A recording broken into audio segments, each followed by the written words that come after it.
எல்லாருக்கும் வணக்கங்க. இப்போ தேர்ஸ்டே அன்னைக்கு வந்து ட்ரம்ப் வந்து ஒரு விஷயம் சொல்லியிருக்காரு. அது என்னங்கிறத பார்க்கலாம். வாங்க வீடியோக்குள்ளே போகலாம். பிரசிடென்ட் ட்ரம்ப் வந்து என்ன சொல்லியிருக்காருன்னா, யுஎஸ் பிரசிடென்ட் தேர்ஸ்டே அன்னைக்கு ரஷ்யன் பிரசிடென்ட் புட்டினை வந்து வந்து டீல் வந்து போட போகிறாரு. அதாவது உக்ரைன் அந்த இதுக்கும் அவங்களுக்கும் இடையில அப்படிங்கிற மாதிரி வந்து சாங்ஷன் அகைன்ஸ்ட் ரஷ்யா அப்படிங்கிற மாதிரி வந்து சொல்லியிருந்தார். இது வந்து இவர் வந்து ஃபாக்ஸ் நியூஸ் ரேடியோ அப்படிங்கிற வந்து இதுக்கு இன்டர்வியூ கொடுத்துருக்காரு. அதில் என்ன சொல்லியிருக்காரு அப்படின்னா வந்து அவர் வந்து இது இம்மீடியட் சீஸ்ஃபயர் இருக்குமா, அச்சீவ் பண்ண முடியுமா அப்படிங்கிறது வந்து ஷியோர் கிடையாது அப்படிங்கிறத வந்து சொல்லியிருக்காரு. ட்ரம்ப் என்ன சொல்லியிருக்காருன்னா மென்ஷன் பண்ணியிருக்காரு. அதாவது அவருக்கு வந்து 3 லொக்கேஷன்ஸ் வந்து மைண்டில் இருக்குது. ஃபாலோ அப் மீட்டிங், அதாவது புட்டினோடையும் ஃபஸ்ட்டு வந்து நம்ம புட்டினோட தான் மீட் பண்ணுற மாதிரி இருந்தது. அப்புறம் வந்து ஜெலன்ஸ்கையோடையும் சேர்த்து வந்து பண்ணுறது ஃபாலோ அப் மீட்டிங்கில் இருக்கும் அப்படின்னு வந்து சொல்லியிருக்காரு. அது வந்து ஃபஸ்ட்டு மீட்டிங் வந்து எப்படி போகுது அப்படியோ அதை பேஸ் பண்ணி தான் நான் வந்து அதை டிசைட் பண்ணணும் அப்படிங்கிறதையும் வந்து சொல்லியிருக்காரு. செகண்ட் மீட்டிங் வந்து ரொம்ப ரொம்ப முக்கியமானதாக இருக்கும். ஏன்னா வந்து அதில் வந்து மீட்டிங்கில் தான் வந்து அவங்க டீல் வந்து போட போகிறாங்க அப்படிங்கிற மாதிரி வந்து சொல்லியிருக்காரு. அது வந்து அது என்ன அப்படிங்கிறத வந்து இப்போ நான் சொல்ல முடியாது அப்படிங்கிற மாதிரி அவர் சொல்லியிருக்காரு.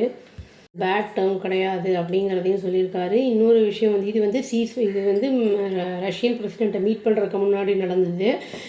இது வந்து கிவ் அண்ட் டேக், அந்த பவுண்ட்ரிஸ், லேண்ட்ஸ் எக்ஸட்ரா அப்படிங்கிற மாதிரி தான் அவர் சொல்லியிருக்காரு.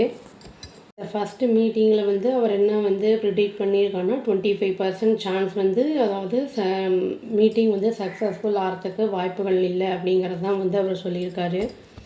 அவங்க சீஸ்ஃபயருக்கு ஒத்துக்கலைன்னா கான்சிக்வன்சஸையும் ஃபேஸ் பண்ண வேண்டியிருக்கும் அப்படிங்கிறதையும் வந்து வார்ன் பண்ணியிருந்தார். இவங்க வந்து இந்த மீட்டிங் வந்து நல்லா போகல அப்படின்னா வந்து கான்சிக்வன்சஸை ஃபேஸ் பண்ண வேண்டியிருக்கும் அப்படிங்கிறத சொல்லியிருந்தார். அப்புறம் ஆஃப்டர் மீட்டிங் வந்து என்ன சொல்லியிருக்காருன்னா ட்ரம்ப், நல்லாவே போச்சு மீட்டிங்கு, அடுத்த மீட்டிங் எப்போது என்ன இதுங்கிறது வந்து அவங்க சொல்லுவாங்க.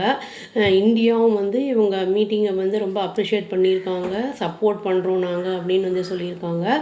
லண்டன் பிரசிடெண்ட்டுமே வந்து என்ன சொல்லியிருக்காருன்னா ஜெலன்ஸ்கை உக்ரைனுக்கு வந்து சப்போர்ட்டிவாக நாங்கள் இருப்போம் அப்படிங்கிறத சொல்லியிருக்காங்க. இந்தியா என்ன சொல்லியிருக்குன்னா இந்த சீஸ்ஃபயரை வந்து எப்படி மூவ் பண்ண முடியும் அப்படின்னா வந்து டைலாக் அண்ட் டிப்ளமசி மூலமாக தான் மூவ் பண்ண முடியும் அப்படிங்கிறதையும் சொல்லியிருக்காங்க. ட்ரம்ப் வந்து இப்போது அடிஷ்னலாக நம்மளுக்கு டேரிஃப் போட்டிருக்காருல 25%, அது இம்போஸ் பண்ணது வந்து இந்த ஆகஸ்ட் 27 வந்து எஃபெக்டிவாக இருக்கும் அப்படின்னு வந்து சொல்லியிருக்காங்க. இந்த அலாஸ்கா அந்த இது மீட்டிங்க்கு அப்புறம் வந்து நான் கேட்டிருக்காங்க. அதுக்கு என்ன சொல்லியிருக்காங்க அப்படின்னா அவரோட பிளான் என்ன அப்படிங்கிறத வந்து அந்த பெனலைஸ் பண்ணுறது கண்ட்ரிஸ் வந்து லைக் சைனா அந்த மாதிரி ட்ரேடு வந்து ரஷ்யா கூட வச்சுக்கிறாங்கல்ல, அவங்களுக்குலாம் என்ன பண்ண போகிறீங்க அப்படின்னு வந்து கேட்டதுக்கு ட்ரம்ப் என்ன சொல்லியிருக்காருன்னா, இந்த மாதிரி வந்து புட்டின் இனி எனக்கு டைம் வேணும் கொஞ்சம் அப்படிங்கிற மாதிரி சொல்கிறாரு. இப்போ வந்து இப்போ என்னால் இமீடியட்டாக எதுவும் சொல்ல முடியாது அப்படிங்கிற மாதிரி வந்து சொல்லியிருக்காரு. 2 வீக்ஸ்லேயோ 3 வீக்ஸ்லேயோ அதை பற்றி தெரிய வரும். இம்மீடியட்டாக அதை எனக்கு சொல்கிறது முடியாது அப்படிங்கிறத சொல்லியிருக்காரு. அலாஸ்கால பண்ண மீட்டிங் வந்து ரொம்ப நல்லா போச்சு அப்படிங்கிறத வந்து சொல்லியிருக்காரு. இன்னொரு ஹோப்பையும் வந்து கொடுத்துருக்காரு. செகண்டரி சாங்ஷன் பண்ணியிருக்காங்கல்ல இந்தியாவில் வந்து அந்த இது டேரிஃப், அதை வந்து இம்ப்ளிமெண்ட் பண்ணாமல் இருக்கிறதுக்கான வாய்ப்புகள் இருக்குது அப்படிங்கிறதையும் அவர் சொல்லியிருக்காரு.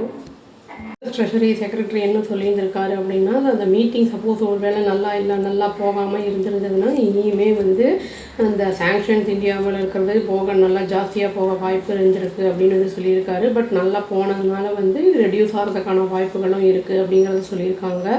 இது செகண்ட் மீட்டிங் ஜெலன்ஸ்கையோட வந்து நடந்ததுக்கப்புறம் என்ன இது அப்படிங்கிறது தெரிய வரும். வெயிட் பண்ணி பார்ப்போங்க. அவ்வளோதான். Thank you. Please do like, share and subscribe our channel and click the all option and tap the bell icon. Thank you.